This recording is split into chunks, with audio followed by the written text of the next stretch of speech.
Quand on pense hypersensibilité, on pense souvent aux émotions qui débordent. Alors c'est vrai qu'en tant que personne hypersensible, on peut rapidement ressentir un véritable tsunami émotionnel et être totalement déstabilisé.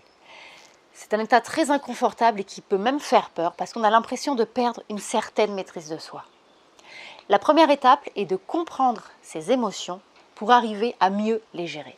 C'est ce que je t'explique tout de suite dans cette vidéo. Bonjour et bienvenue dans cette nouvelle vidéo, je suis Gaëlle Glevarec, coach en développement personnel. J'aide les personnes hypersensibles à prendre leur place dans leur vie et à s'épanouir. Alors si c'est ta première visite sur ma chaîne, je t'invite à t'abonner pour avoir en priorité les nouvelles vidéos et également à télécharger mon guide gratuit 10 conseils pour mieux vivre son hypersensibilité. Alors avant tout, qu'est-ce qu'une émotion ? Une émotion, c'est une réponse à un événement déclencheur, c'est une réaction de ton corps à un stimulus. Une émotion exprime un message, un indice, donne un indice de ce que tu vis. Ce déclencheur peut être soit externe, comme la réaction de quelqu'un, un mot, une phrase, un événement en particulier, ou il peut être interne, comme une pensée que tu peux avoir, un souci, un souvenir, ou un événement que tu anticipes. Beaucoup de nos émotions sont uniquement déclenchées par nos pensées, sans qu'aucun événement réel se produise.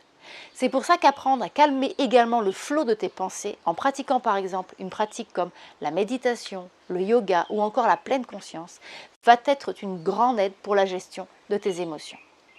Tes émotions, c'est un peu comme ta boussole intérieure. Elles te guident et te renseignent sur ce que tu vis.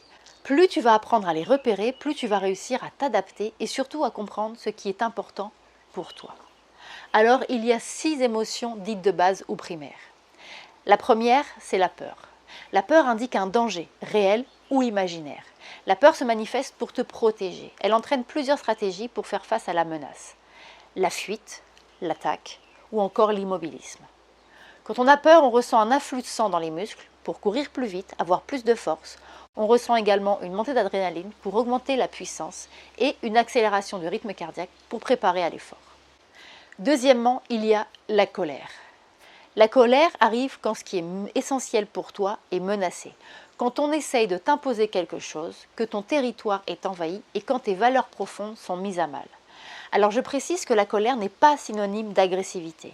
L'agressivité est seulement une expression, une réponse inappropriée de la colère. La colère, physiquement, elle va déclencher une concentration d'énergie. Il va y avoir un afflux d'énergie. Troisièmement, la tristesse. La tristesse, c'est un retour au calme, un retour à soi. Elle donne le temps nécessaire pour intégrer l'événement douloureux, pour se régénérer, pour trouver de nouveaux repères et reprendre le cours de sa vie. La tristesse entraîne un ralentissement du rythme du corps. Quatrièmement, il y a le dégoût. Le message du dégoût, c'est que je n'accepte pas ce qui n'est pas bon pour moi. Je ne vais pas accepter et avaler n'importe quoi. Alors quand on ressent du dégoût, on a une sensation de nausée. On se met en retrait de l'événement ou de la personne. Cinquièmement, il y a la surprise. La surprise prépare au changement. Elle fait sursauter et permet de s'adapter aux événements. La surprise provoque des réactions physiologiques de stress comme la libération d'adrénaline, une tension des muscles et une focalisation de l'attention vers d'autres éléments pour mieux analyser la situation.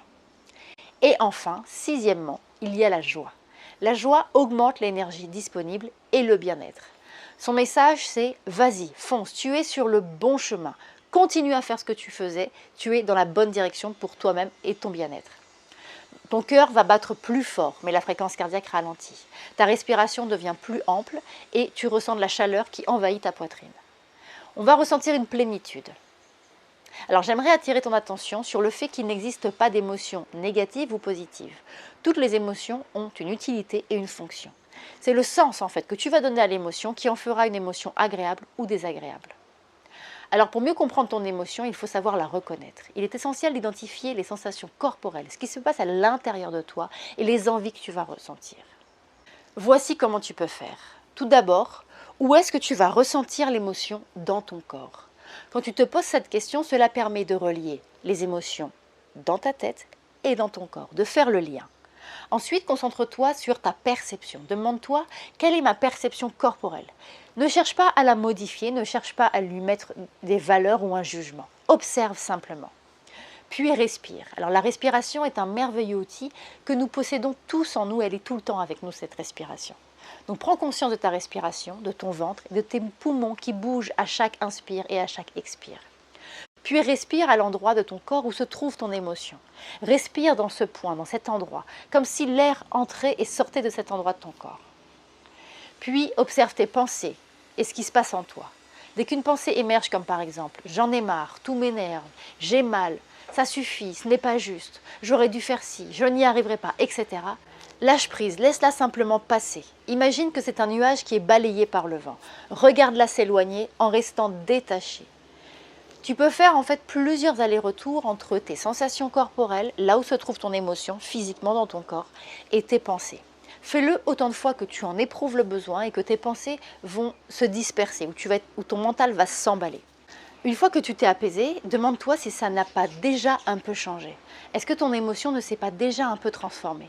Est-ce que tu ne te sens pas un peu moins triste par exemple, ou moins en colère, ou toute autre émotion que tu pouvais ressentir?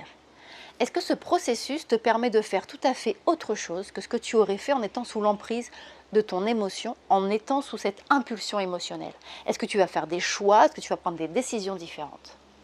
Pose-toi cette question, fais le bilan et reproduis l'exercice si tu penses que ça t'a fait du bien. Voilà, merci d'avoir suivi cette vidéo. N'hésite pas à me poser des questions en commentaire et à partager comment tu vis aujourd'hui tes émotions en tant que personne hypersensible.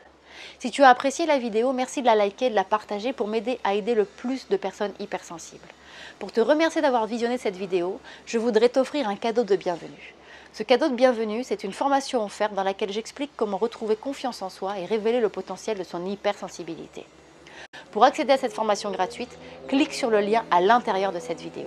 Il te suffit ensuite d'indiquer ton prénom et ton adresse email et d'ici quelques minutes, tu recevras directement la formation dans ta boîte mail. Et si tu visionnes cette vidéo depuis une tablette ou un smartphone, il y a le i comme info en haut à droite de la vidéo. Ou encore, tu retrouveras tous les liens dans la description, juste en dessous. Je te dis à tout de suite de l'autre côté, prends bien soin de toi et surtout, sois doux avec toi.